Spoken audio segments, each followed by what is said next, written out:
Hello, Michael Jr. How are you doing? Hey, Michael Jr. I was wondering. Sorry, I had to. So I know a few days ago, like a week ago, I said that I wanted to make a video for you. Um, I don't really know why I feel inclined to do this, but I don't know. Anyway, you were in Cedar Rapids about a month ago, ish. And I love stand-up comedy. I've tried it and I bombed so bad it was really bad. Um, so I keep trying to be funny, but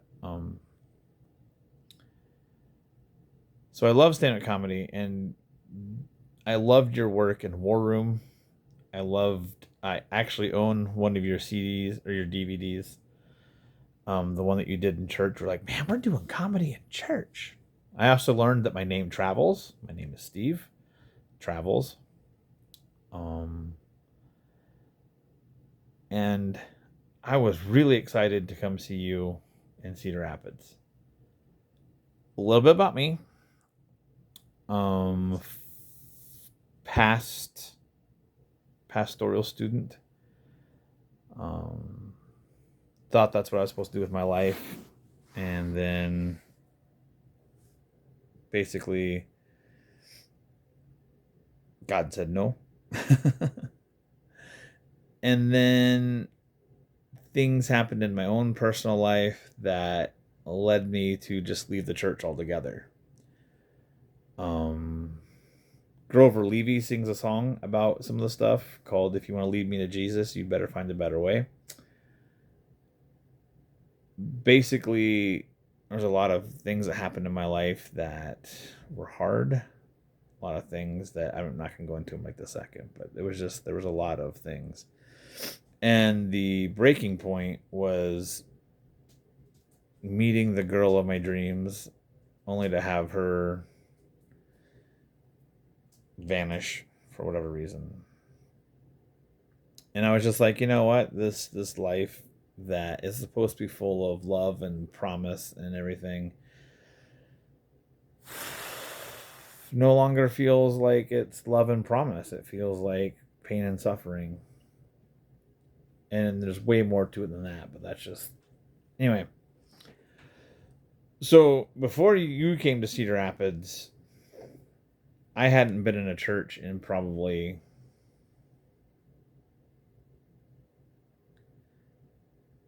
9 years, 10 years. The last time I'd been in a church was to listen to my girlfriend. Oops. Okay. The last time I've been into a church, well, that's not accurate. When was I don't remember. Anyway, it's been about 10 years. Um, and going into that, I was just expecting a comedy show.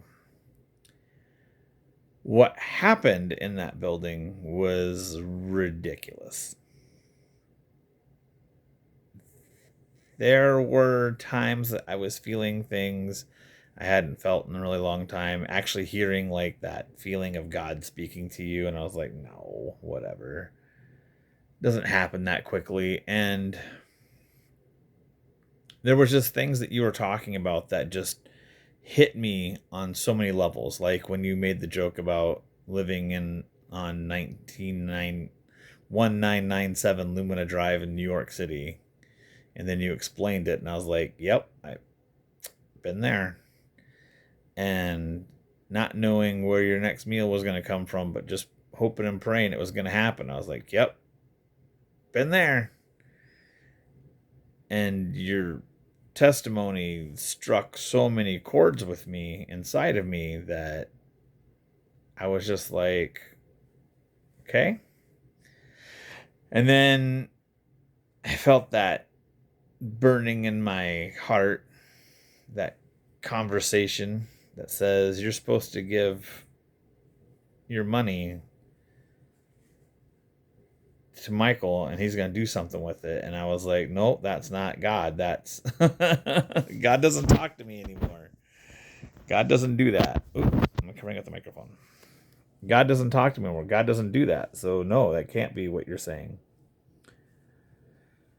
And I actually had a burning desire to go back to church the next Sunday because I wanted to know what else was going to happen. What else was going to happen? What was being said? What was being done? I needed to know. Now, I want to preface this by saying that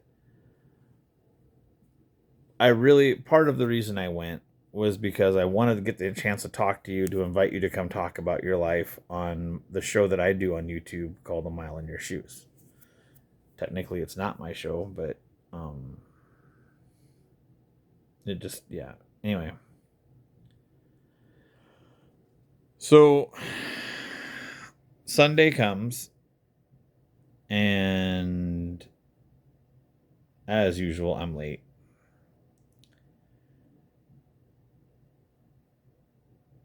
And you start talking about all these things that I've already been talking to with my therapist about in therapy, and how it just kind of reconfirms everything that I've been thinking and feeling. And I'd started a project at that point in time that I was like, this is dumb. Why am I doing this? I don't know. And you kind of gave me confirmation this is what I was supposed to be doing. And I was like, oh, well, this is interesting. That's fun. And then something really weird happened. Towards the end of your service, you said that there are people in here who've never been told their people are proud of them. You've never heard the phrase, I'm proud of you. Which is literally what I just said to my therapist on Monday, like the Monday before, was like, no one has ever told me they're proud of me. Even when I was in wrestling, it was always, that was a good match, but you need to do this better. You need to do that better. Or, just feel like I suck at life 90% of my life.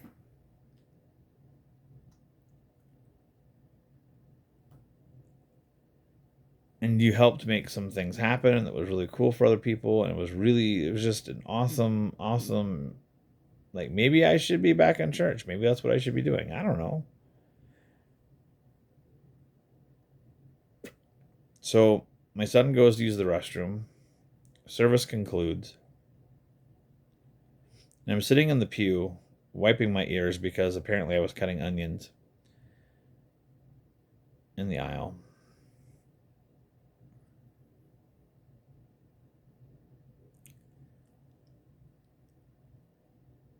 When person after person after person after person after person walked past me like I was a ghost.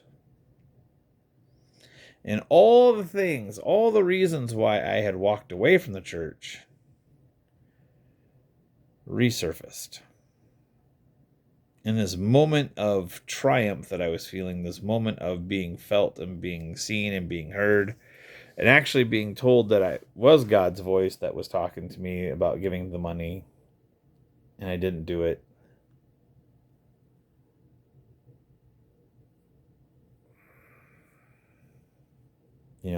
Showed me where I was wrong, where I should have done it.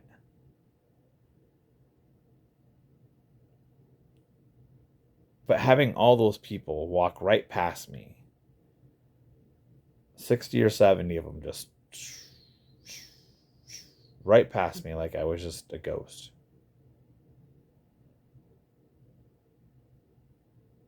I'm very confused on how that happens. How you have these great spiritual moments and you feel like you're finally starting to belong again, only to be reminded that you don't matter. Only be reminded that you don't fit in. Only be reminded that the love that you seek and that you think is there is not. I mean, you would have thought that, hey, Peanut, you would have thought that one person, just one,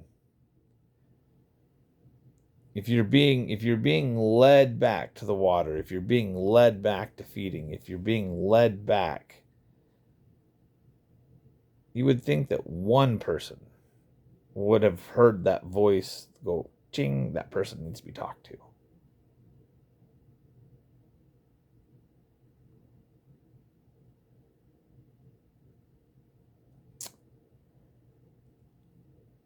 I don't say these things. I mean, I say these things. I don't know why I feel the need to let you know this. That in that sea of people that are supposed to be part of my community, the people that are supposed to care about me, the people that, like, and I don't mean that selfishly. I mean, like, if you live in a town, you're supposed to care about your town and the people of said town. And if you're trying to build a church, a brand new church that you just started in the body of an old church, perhaps treating the new visitors that you've never seen before like a precious commodity is a good thing. The whole idea of the church is for it to be built on love and on caring for each other. And when you don't do that, when you don't give that caring, when you don't give that love, it takes the people who may never have had this experience before or have had this experience and haven't had it in a long time away from you because it doesn't feel